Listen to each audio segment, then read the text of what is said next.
Alright, so in this video, I'm gonna kind of just do a quick outline of some of the thought process that goes into formulating rations on a computer. And so as we're going to be using spreadsheets and some of those things, and you're going to have cases to pick from regardless of the species, whether it's swine, equine, companion animals, beef cattle, dairy cattle, sheep, it really doesn't matter. I kind of think about things the same way. And one of the good ways that I found to illustrate how I approach this process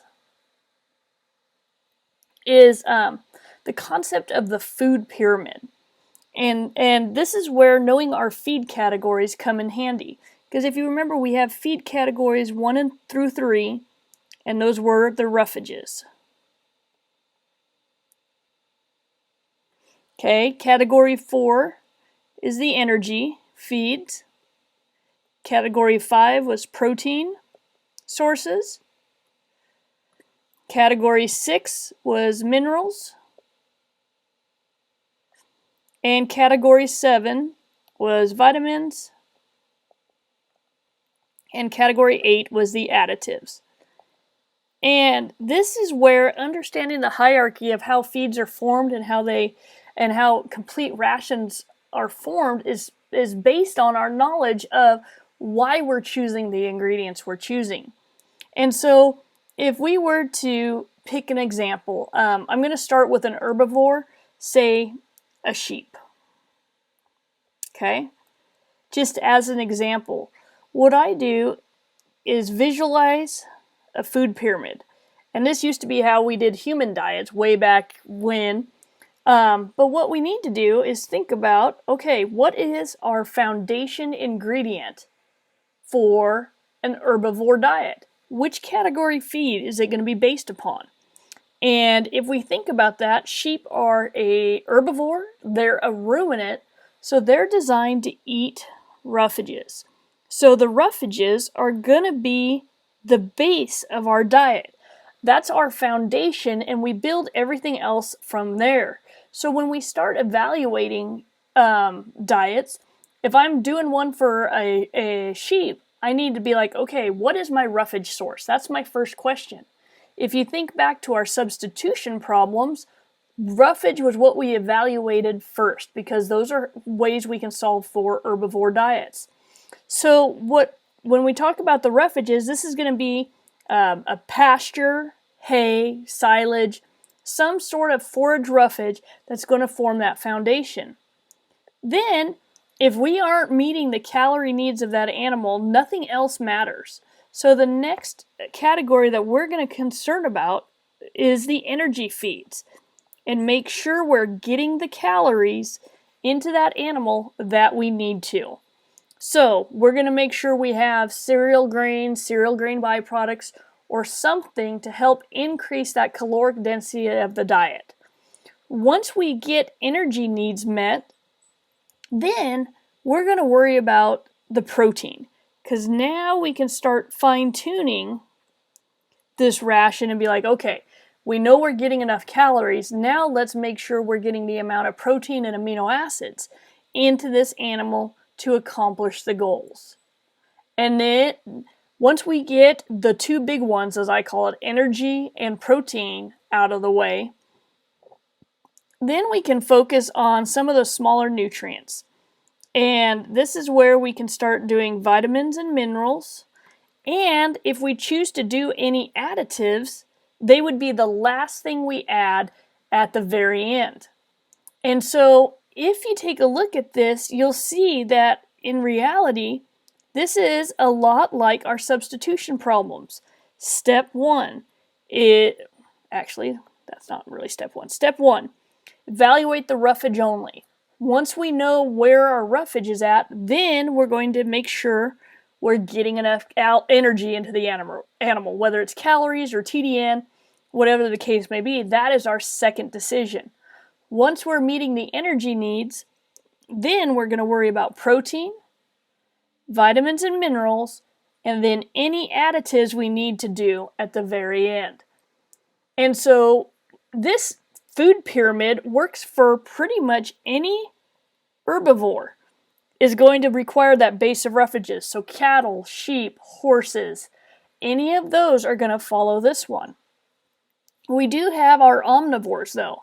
And when you consider our omnivores, that's going to be like swine and poultry. We do have a slightly modified food pyramid for those. And so if we draw our food pyramid again, then we realize that their base ingredient is not refuges because they're designed to eat cereal grains. And so the base diet for these animals is going to be the energy feeds. In this case, the cereal grains. And so that's why most swine and poultry diets have a corn base. They're going to... That looked funny. It looked like calm. They're going to have a cereal grain base, and we don't really balance these diets for calories because they're eating a high calorie diet. We don't have to worry about it. So our first decision that we need to make in these diets is actually solving for protein. So first step is the base, protein's the second, and that's why most commonly we have corn and soybean meal diets, because that's going to accomplish meeting the majority of the calorie and amino acid needs for swine and poultry. From there, we can start building up our pyramid and doing vitamins, minerals. It's hard to write on my iPad, guys. And additives, and continue to move up and solve for... Actually, sorry, I did those in the wrong order. It's going to be minerals, vitamins, and then the additives. Because generally we want to make sure we've got those covered. And so as we're doing this, you can see that we have a foundation ingredient. That is going to be what we build upon. And then we just logically step through it going, okay, am I getting calories into the animal? Yes. Next step, am I getting protein in? Okay, let's fix that. Minerals, calcium and phosphorus, more depending on what you're doing. And this is how our spreadsheets are going to be operating. And so as we move into the spreadsheets, we have two ways that we're going to be evaluating on the spreadsheets.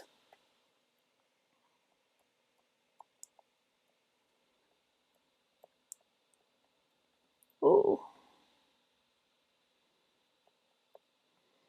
The first is where it's actually going to formulate for us.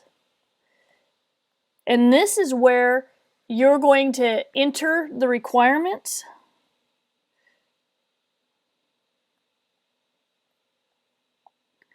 And then it solves for you. Okay? And it's the fastest way, and I think the swine and equine are set up to do this. The second way is that we're going to function in a spreadsheet is one is going to formulate, so this will be how it operates. The second is we're going to evaluate. And this is more of a trial and error process.